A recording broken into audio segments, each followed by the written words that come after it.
This is going to be a video tutorial on how to hard refresh web pages in the Zen Web Browser. I will be using a desktop PC for this.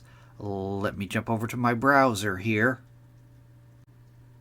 I have the Zen Web Browser opened up now. To hard refresh a web page in the Zen browser, what hard refreshing does, it forces your browser to bypass any cached version of a web page and to download a current version directly from the server.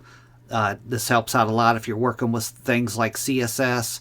I'll show you a few different ways to do it. Using a Windows machine or a Linux machine, one way to do it is to hold down the Control key and press the F5 key.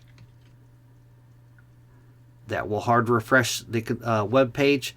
Another way to do it using a Windows or Linux machine is to hold down the Control key, the Shift key, and to press the R key.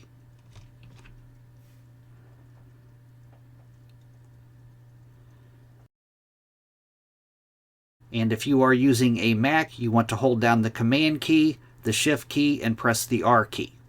That is how to hard refresh a web page using the Zen Web Browser. Thanks for watching.